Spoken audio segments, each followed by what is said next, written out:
Esto es Torre Fuerte. De la serie especial de misiones, escucha el mensaje, La Gran Comisión, con el pastor David Ruiz. Un saludo muy especial para cada uno de ustedes. Es un privilegio para mí poder compartir esta mañana en este lugar y también con todos ustedes que nos están siguiendo desde sus casas, en sus hogares, quizá en sus oficinas o en otros lugares. Pero nos sentimos muy contentos. Mi esposa me está acompañando el día de hoy, así que vengo muy contento, muy alegre de estar compartiendo con ella este tiempo muy especial también. Les saludó David Ruiz, somos guatemaltecos ambos y es un privilegio estar acá. No es la primera vez, el Señor me ha dado el privilegio de tener una trayectoria de relación con la iglesia, así que pues ya casi que me siento en casa. Espero que un par de visitas más y ya podría sentirme de tal manera, así que un saludo muy especial para cada uno de ustedes. Quiero invitarles a que por favor inclinemos nuestro rostro y que pidamos al Señor su dirección para este tiempo en el cual vamos a estar reflexionando en su palabra. Amado Padre Celestial, queremos darte gracias por tu presencia en medio de nosotros. Queremos darte gracias por ese privilegio tan grande que tenemos, Señor, de tener la palabra en nuestro idioma, de tener el privilegio de reunirnos, Señor, y que como comunidad, tanto presencial como conectados, Señor, podamos reflexionar juntos sobre tu palabra y ser confrontados por ella día a día, Padre. Te agradecemos por esto. Y te pedimos que tú nos hables el día de hoy, que tu palabra llegue a nuestro corazón, que no regrese vacía, Señor, que haga esa obra perfecta que tiene diseñado para hacer. Te lo pedimos en el nombre de Jesucristo. Amén. Se cuenta que el misionero Hudson Taylor, que invirtió la mayor parte de su vida en evangelizar en la China, pues estaba evangelizando a un grupo de personas que vivían en pequeños barcos en la bahía. Así que estuvo invirtiendo su tiempo para hablar con una de estas personas, insistiéndole en que tomara una decisión personal por Jesucristo, pero pese a todos los esfuerzos que hizo, la persona lo rechazó. Hudson Taylor se movió para el siguiente barco, hizo lo mismo y después para el siguiente, cuando de pronto escucharon un golpe seco sobre el agua. Las personas comenzaron a gritar, ¡hombre al agua, hombre al agua! Y cuando él se volteó, era precisamente esta persona que había rechazado el evangelio, y cuando lo observó se dio cuenta que no sabía nadar.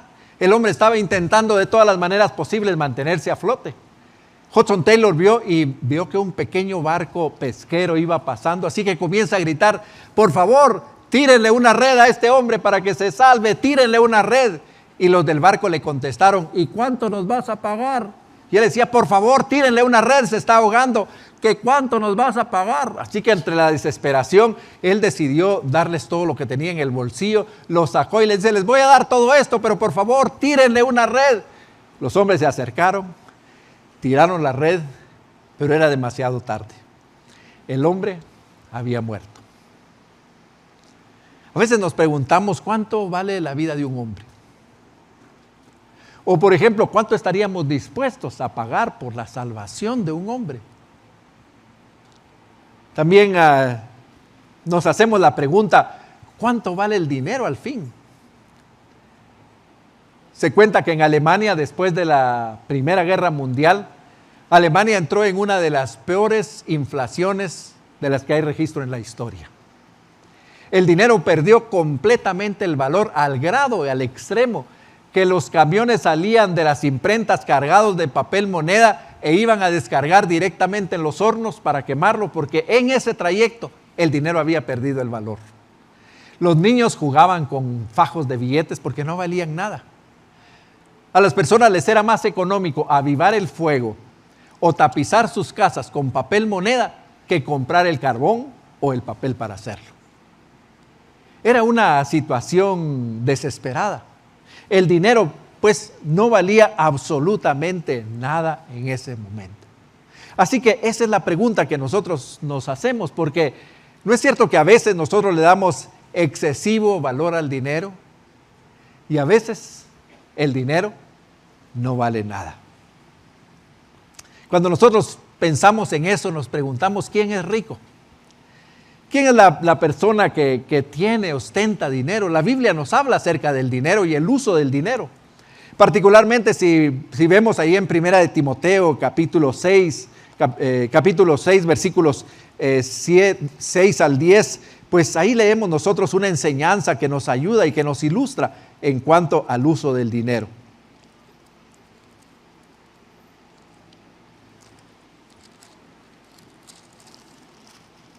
El pasaje dice de la siguiente manera: pero gran ganancia es la piedad acompañada de contentamiento, porque nada hemos traído a este mundo y sin duda nada podemos sacar. Así que teniendo sustento y abrigo, estemos contentos con eso. Porque los que quieren enriquecerse caen en tentación y lazo y en muchas codicias necias y dañosas que hunden a los hombres en la destrucción y en la perdición. Porque la raíz de todos los males es el amor al dinero, el cual codiciando algunos se extraviaron de la fe y fueron traspasados de muchos dolores. Este pasaje nos resuelve esa gran pregunta: ¿quién es rico y quién es pobre? Porque ahora que se ha vuelto popular, particularmente en las redes sociales, de algunas personas ricos y súper ricos, presumir de todo lo que tienen. Y ahí vemos nosotros a estas personas presumiendo que tienen mucho, pero llegamos a una conclusión: no importa qué tan rica sea una persona, siempre encuentra a alguien que es más rico que él. Pero sucede lo mismo también a la inversa, porque no importa cuán pobre sea una persona, siempre encuentra a alguien que es más pobre que él y que tiene necesidad de ser atendido y ayudado por él mismo. Así que la palabra nos dice particularmente aquí en este pasaje dos cosas muy importantes. La primera cosa, que el dinero no es el problema. El problema es el amor al dinero. Así que nos dice que tener dinero no es problema. El problema es cómo y qué actitud tenemos nosotros hacia el dinero. Pero la segunda cosa que hace es nos resuelve a nosotros para saber si somos ricos o somos pobres. ¿Cómo lo hace? Bueno, nos da una ilustración muy clara. Nos dice: hermanos que están aquí en la iglesia y aquellos que nos están viendo, si esta mañana ustedes, al prepararse para venir a la iglesia o para cualquier actividad a la que iban, abrieron su closet, el ropero, el lugar donde tienen su ropa, y tuvieron que escoger entre varias camisas el atuendo que iban a traer el día de hoy, y quedaron algunos ahí, bueno, déjeme decirle que usted es una persona rica. Si esta mañana al llegar a la cocina, pues escogió que iban a desayunar esta mañana antes de venir o antes de encontrarnos en este lugar, y si cuando terminó de desayunar quedaron cosas en la nevera para cuando usted vuelva, es usted rico. Porque este pasaje dice que nosotros, con tener lo suficiente para el día de hoy, ya estamos satisfechos. De ahí en adelante, todo es riqueza que el Señor ha puesto en nuestras manos. Así que cuando nosotros vemos esta perspectiva que nos da el pasaje, nos ayuda a nosotros a resolver esa pregunta: ¿cómo nosotros debemos utilizar nuestros bienes materiales? Cuando hacemos esa pregunta, no estamos pensando de los ricos, ni de los súper ricos, ni de los empresarios, ni de aquellos que tienen mucho dinero, sino de todos aquellos que hoy tuvimos más de lo que necesitábamos. La pregunta es: ¿qué vamos a hacer con esos bienes materiales? ¿Cuál es la mejor manera de administrarlos? ¿Cuál es la mejor manera de invertirlos? ¿Y cuál es la mejor manera de expresar nuestra mayordomía sobre estas cosas delante de Dios? En la Biblia encontramos una parábola. Es una parábola, podríamos decir, un poco intrincada. A veces podríamos decir que es una parábola un poco difícil de digerir, que nos ayuda a nosotros a resolver esa pregunta que nos atañe a todos: ¿cómo administrar bien los recursos que el Señor nos ha dado para la administración? La parábola se encuentra en Lucas, el capítulo 16, y les invito a abrir sus Biblias en este pasaje, tanto para los que nos están siguiendo como para ustedes acá. Es una parábola, como les decía, que a la primera lectura le deja a uno un sabor raro en la boca, porque es una parábola que está dirigida a los discípulos. Como ustedes ven en el primer versículo, dice: dijo también a sus discípulos. Y la palabra también es porque nos recuerda que el contexto de esta parábola está precisamente en el capítulo 15. En el capítulo 15, el Señor Jesucristo respondió a los fariseos que le estaban cuestionando a él acerca de por qué estaba invirtiendo su tiempo y su atención en los pecadores y en los publicanos, en lugar de atenderlos a ellos que se consideraban alcanzados. El Señor Jesucristo, como vemos en el capítulo 15, le responde con 3 parábolas. La primera parábola es la parábola de la oveja perdida y les enseña que ir a buscar y alcanzar a los perdidos es nuestra responsabilidad y que debemos ir a buscarlos y alcanzarlos donde quiera que esté, a buscarlos donde quiera que esté hasta alcanzarlos. Y nos dice algo más. Dice que hacer eso, invertir tiempo, atención y costo en esto es más importante incluso que mantener y atender a 99 que ya están alcanzados. La segunda parábola con la que Él responde es la parábola de la moneda perdida. Y en esta parábola el Señor muestra ahí con la imagen de esta mujer que está buscando la parábola que cualquier esfuerzo necesario que nosotros hacemos para poder acercarnos y encontrar a aquellos que están perdidos donde quiera que estén, es importante, es necesario y es imprescindible hacerlo. Así como ella dice, pues toma una luz. ¿Y a dónde lleva la luz? A donde está la oscuridad. Y esto nos ilustra que debemos ir a buscar a los perdidos donde los perdidos están. No estar esperando que ellos vengan a donde está la luz.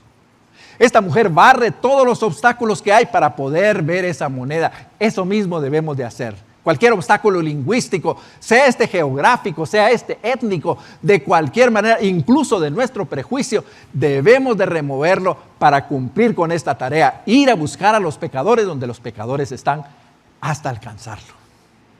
La tercera parábola es la del hijo perdido, que en realidad debería de llamarse la parábola del hijo mayor. Porque nos ilustra que nosotros como cristianos tenemos la tentación de centrarnos en nosotros mismos y comenzar a disfrutar y a gastar las bendiciones que el Señor nos da en nosotros mismos en lugar de utilizarlas para ir a alcanzar y a buscar a aquella persona que está perdida para que pueda estar de nuevo en comunión con nosotros. Cuando el Señor termina estas 3 parábolas, se voltea a sus discípulos y entonces les dice esta parábola. Ahora, hay una palabra que en esta parábola, una expresión en esta palabra, la palabra alabó, que nos llama la atención. Pero saben, todas las parábolas tienen una llavecita para entenderla. Cuando nosotros leemos una parábola, tenemos que poner atención y descubrirla. Bueno, les voy a dar la pista. La llavecita para abrir esta parábola está en el versículo 9. Así que pongan atención mientras me acompañan en la lectura. Dice así la palabra del Señor. Dijo también a sus discípulos: había un hombre rico que tenía un mayordomo. Este fue acusado ante él como disipador de sus bienes. Entonces le llamó y le dijo: ¿qué es esto que oigo acerca de ti? Da cuenta de tu mayordomía, porque ya no podrás volver a seguir siendo mi mayordomo. Entonces el mayordomo dijo para sí: ¿qué haré? Porque mi amo me quita la mayordomía. Cavar, no puedo. Mendigar, me da vergüenza. Ya sé lo que haré para que cuando se me quite la mayordomía, me reciban en sus casas. Y llamando a cada uno de los deudores de su amo, le dijo: ¿cuánto le debes a mi amo? Y él le respondió: 100 barriles de aceite. Y le dijo: ven, rápido, siéntate, escribe 50. Luego le dijo a otro: ¿y tú cuánto le debes? Y él dijo: 100 medidas de trigo. Y él le dijo: toma tu cuenta y escribe 80. Y alabó el amo al mayordomo malo por haber hecho sagazmente, porque los hijos de este siglo son más sagaces en el trato de sus semejantes que los hijos de luz. Y yo os digo: ganad amigos por medio de las riquezas injustas, para que cuando éstas falten os reciban en las moradas eternas. El que es fiel en lo poco, también en lo más es fiel. En lo que muy poco es injusto, también en lo más es injusto. Porque si en las riquezas injustas no fuisteis fieles, ¿quién os confiará lo verdadero? Ningún siervo puede servir a 2 señores, porque aborrecerá a uno o amará al otro. O estimará a uno y menospreciará al otro. No podéis servir a Dios y a las riquezas. Y oían estas cosas los fariseos, que eran avaros, y se burlaban de él. Entonces les dijo: vosotros sois los que os justificáis a vosotros mismos delante de los hombres, mas Dios conoce vuestros corazones, porque a los que los hombres tienen por sublime delante de Dios es abominación. Como les decía, esta parábola es un poco difícil de digerir por esta palabrita, alabó. Porque uno se pregunta, ¿cómo el Señor Jesucristo pone alabanza en la boca de uno de sus personajes para una persona tan mañosa como este mayordomo? ¿Será que el Señor está alabando las malas acciones de este hombre, la forma como disipó los bienes, o su ardid que hace para poder escapar bien de esta situación? De ninguna manera. Lo que aquí vemos nosotros en esta parábola es que él alabó la pronta acción de este mayordomo en el tiempo que tenía disponible. Lo que el amo alaba en él es que tuvo la capacidad frente a un problema de poder pensar, razonar, hacer un análisis y encontrar una solución en el tiempo que tenía disponible. Y especialmente alaba el coraje que este mayordomo tiene para resolver una situación cuando parece que no hay esperanza. Eso es lo que alaba, no le alaba sus malas acciones. Pero entonces, ¿de qué nos habla esta parábola? Bueno, como les dije, el versículo 9 es nuestra llavecita. Y en este versículo dice que nosotros, cuando estamos pensando acerca de cómo administrar las riquezas, cómo administrar los bienes que el Señor ha puesto en nuestras manos, nosotros debemos de utilizarlos. Nos dice esta parábola que para ser buenos administradores debemos priorizar el uso de nuestros recursos para ganar amigos que nos den la bienvenida en el reino de los cielos. Esa es la lección más importante de esta parábola. Y esa es en estas tres expresiones o tres lecciones que nos da esta parábola, la primera de ellas que encontramos en los versículos 8 y 9, nos dice que la mejor manera en la que nosotros podemos utilizar los recursos que el Señor ha puesto en nuestras manos, sean muchos o sean pocos, es en ganar personas para el reino de los cielos. Jesucristo nos llama a aprovechar nuestros recursos para esto. Él nos llama a aprovechar lo que tenemos para poder poner el evangelio disponible de aquellos que nunca lo han escuchado. Pero a la vez de eso, el Señor reconoce el peligro de poner riquezas en nuestras manos. Así que el Señor dice que si las riquezas son peligrosas, porque como decía en primera de Timoteo, el gran peligro de las riquezas es que se quedan en nuestra bolsa. Porque entre más tiempo están las riquezas en nuestra bolsa, más y más se van acercando al corazón.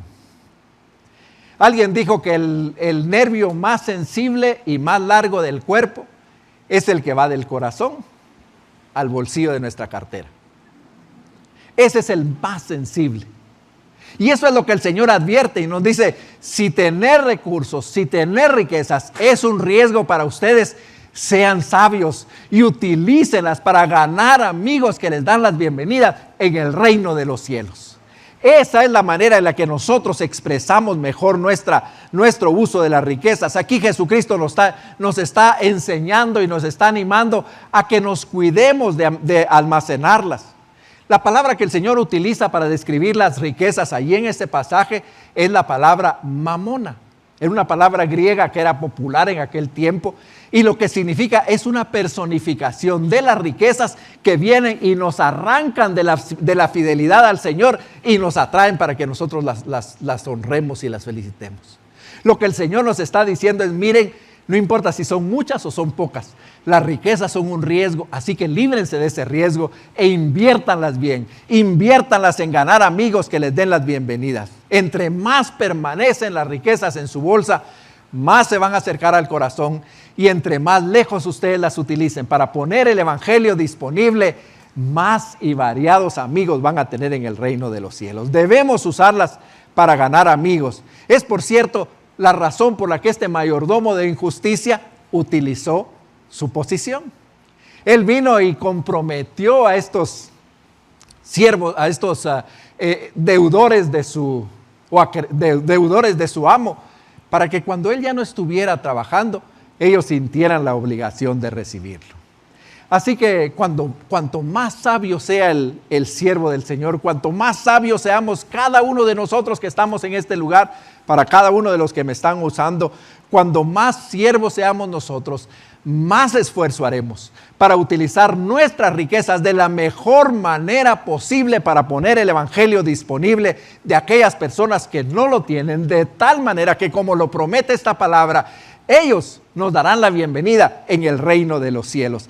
Esto es particularmente cierto para esta iglesia, donde la gran comisión es muy importante.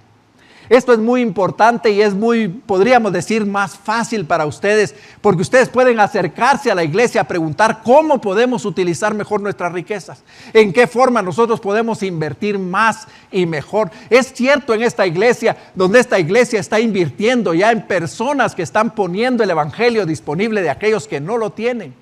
Así que ustedes pueden apoyar a cada uno de ellos y asegurar que ellos tienen todas sus necesidades cubiertas, para que toda su preocupación esté en poner el evangelio disponible de quienes no lo tienen.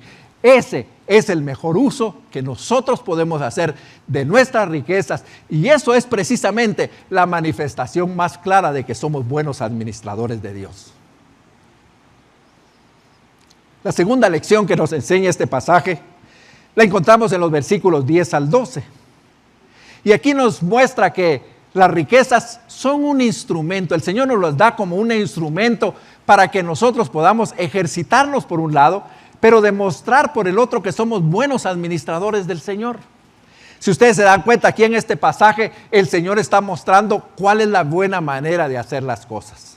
Recuerda que allá en el pasaje en donde el Señor Jesucristo habló acerca de aquella parábola de los talentos, Él llama buenos y fieles a los que administraron bien. Y les dice que en lo poco han sido fiel, en lo mucho los pondrá. Y esto es precisamente lo que vemos aquí. El Señor Jesucristo utiliza 4 comparaciones. La primera comparación es poco o mucho. Miren, no importa cuántas riquezas tenemos nosotros, no importa cuántos bienes materiales el Señor ha puesto en nuestras manos, siempre son pocos comparados con las riquezas en gloria que el Señor ha prometido para nosotros. Así que lo que nos dice es: administren bien esos recursos, úsenlos bien, úsenlos para ganar amigos en el reino de los cielos, porque apenas son pocos, ustedes tienen riquezas esperándolos en los cielos. La segunda comparación que hace es riquezas injustas y riquezas verdaderas. Y la verdad, el dinero particularmente es el peor amigo que nosotros podemos tener. Es el peor amigo en el que podemos confiar. Podríamos decir que es el más traidor de ellos. Salomón, en el libro de Proverbios, lo ilustra como un águila. Dice que las riquezas son como un águila. Cuando nosotros creemos que las tenemos, de pronto abren sus alas, aletean y se desaparecieron. Así que lo que nos dice es que las riquezas que tenemos son riquezas injustas. No en el sentido que las hayamos obtenido mal, sino riquezas injustas porque no son fieles con nosotros. Pero Él dice, así que mientras ustedes las tienen en sus manos, utilícelas para ganar amigos que les den la bienvenida en el reino de los cielos, porque se van a ir. Y cuando se vayan, ustedes se van a quedar lamentando y habrán perdido la oportunidad de demostrar que aquellas riquezas verdaderas que les esperan en el reino de los cielos, ustedes las pueden administrar. La siguiente comparación es entre lo ajeno y lo vuestro. Miren, no importa cuánto dinero uno tenga, la verdad que detrás de ese dinero hay una lista a veces de acreedores, tarjetas de crédito, o la compra que está pendiente, o el pago de la hipoteca de la casa. Así que las riquezas al fin terminan siendo ajenas. Le van a llegar o le van a pertenecer a alguien más. Así que el Señor dice, miren, mientras esas riquezas ajenas están en sus manos, su deber, su tarea como mis discípulos es que ustedes las administren bien. Porque entonces cuando ustedes tengan lo que verdaderamente es de ustedes, así como dice en Lucas capítulo 12, versículo 32, a Él le ha placido darnos el reino. Cuando estemos ahí y tenemos esas riquezas que son nuestras, pues nosotros vamos a poder recibir esa palabra del Señor. Bien, buen siervo y fiel. En lo poco fuiste fiel, en lo mucho te pondré. Entra en el gozo de su Señor. Así que lo que esta parábola nos anima a nosotros con estas comparaciones es que nosotros debemos asegurarnos que salimos aprobados en el examen de la administración de nuestras riquezas. Y la única manera como lo hacemos es cuando nosotros como administradores de Dios utilizamos esas riquezas y esos bienes materiales para poner el evangelio disponible, para favorecer a aquellas personas que van a llegar a conocer al Señor y que nos dan la bienvenida en el reino de los cielos. Y la última advertencia que nos hace la tercera lección, nos hace la advertencia de que nosotros no podemos quedar bien con los dos. Como dice, no podemos servir a dos señores. Un dicho que lo usamos comúnmente, pues viene de aquí. Nosotros no podemos servir a Dios y a las riquezas. Como les decía, la palabra que el Señor utilizó es esta mamona, que es como una persona. Las riquezas están ahí luchando por ganar nuestra atención y nuestra fidelidad para al final traicionarnos. Lo que el Señor nos está enseñando aquí es que el dinero, cuando nosotros desarrollamos amor al dinero, el dinero y el amor al dinero nos hacen perder la cordura. Se cuenta de una persona que era dueño de una venta de quesos y jamones, que estaba agonizando, así que todos sus hijos vienen de diferentes lugares para estar con él en sus últimos momentos. Cuando están ahí alrededor de la cama y cuando el hombre está a punto de morir, los llama para darle sus últimas palabras. Los hijos se acercan, aguzan el oído para poderle escuchar y lo que escuchan es lo siguiente: por favor, rodajen delgado el jamón, rodajen delgado el jamón. Aún en su lecho de muerte, él estaba preocupado por aquello que había sido el origen de su riqueza. Así que de eso nos advierte esta palabra. La palabra nos pone a nosotros que tengamos cuidado, porque las riquezas siempre nos amenazan con distraernos de la fidelidad al Señor.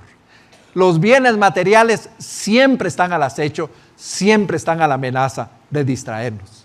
Billy Graham escribió en uno de sus libros lo siguiente. Él dijo: por una razón que no podemos entender, cuando la prosperidad llega, las personas se olvidan de Dios. Así que, hermanos, en esa batalla que nosotros tenemos como iglesia y como personas individuales, como discípulos de Jesucristo, de poder ser buenos administradores y poder utilizar los recursos debidamente, yo quiero dejarles una frase que les pueda ayudar.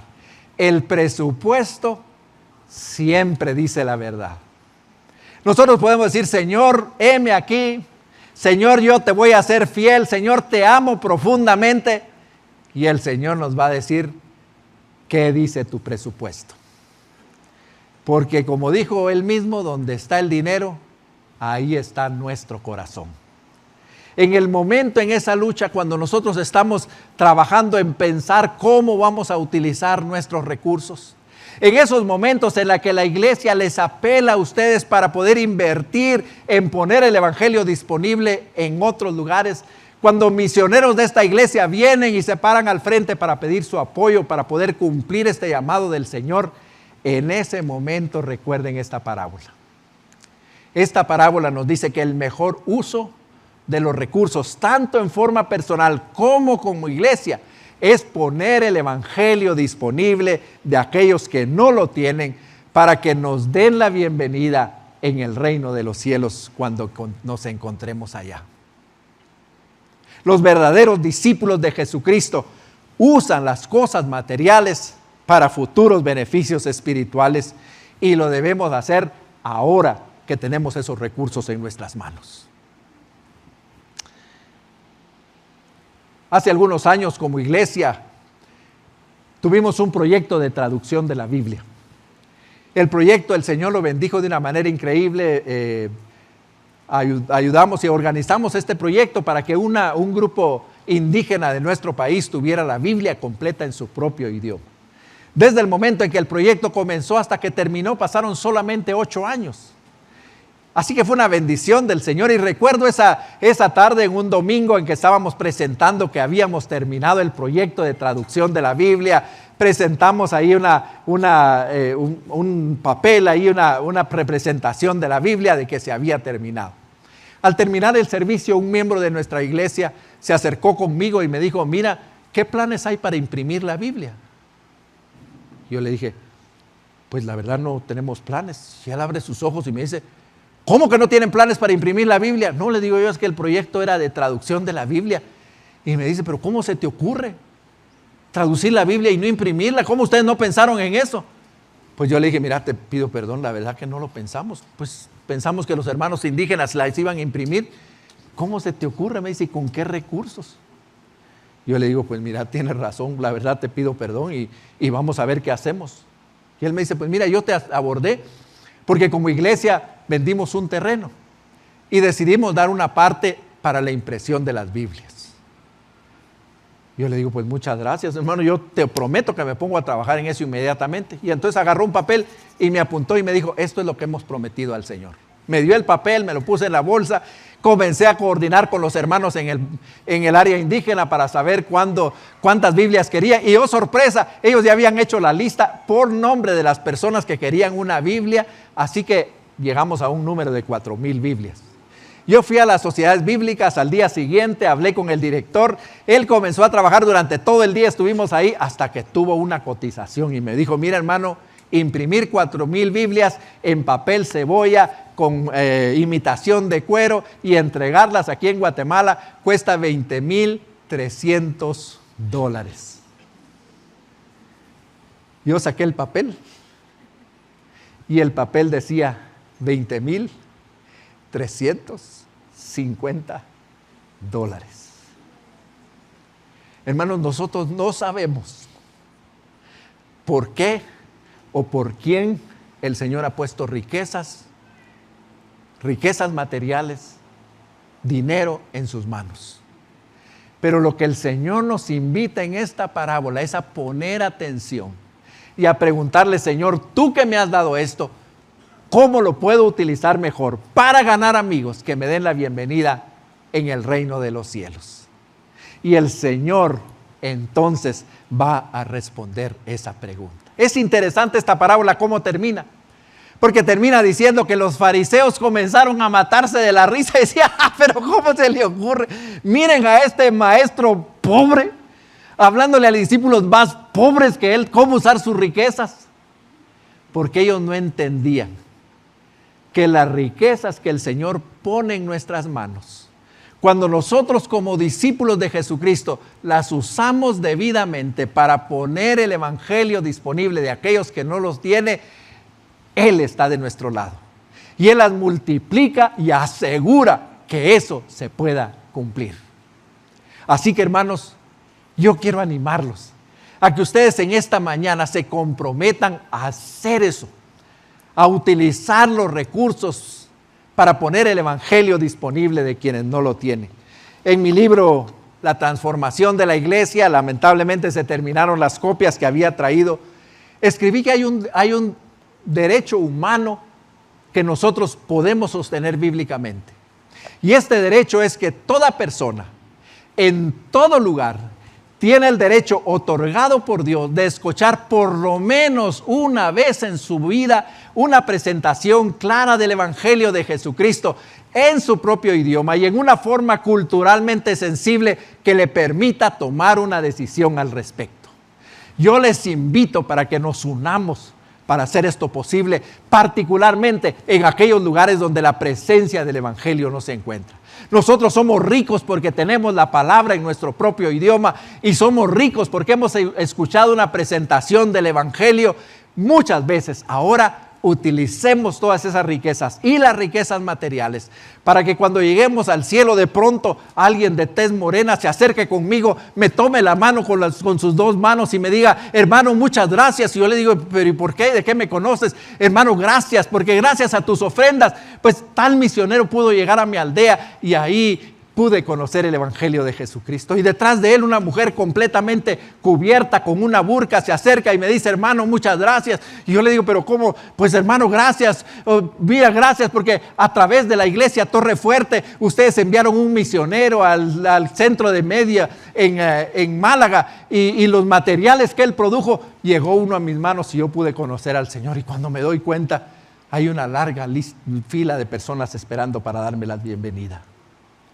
Asegurémonos que esa fila es aún más larga y aseguremos que es diversa, que hay personas de toda raza, de toda tribu y de toda nación, y que nosotros utilizamos nuestros recursos para poner el evangelio disponible de ellos con todas nuestras fuerzas, con todo nuestro entusiasmo y con toda nuestra obediencia. Y entonces seremos llamados siervos buenos y fieles. Oremos.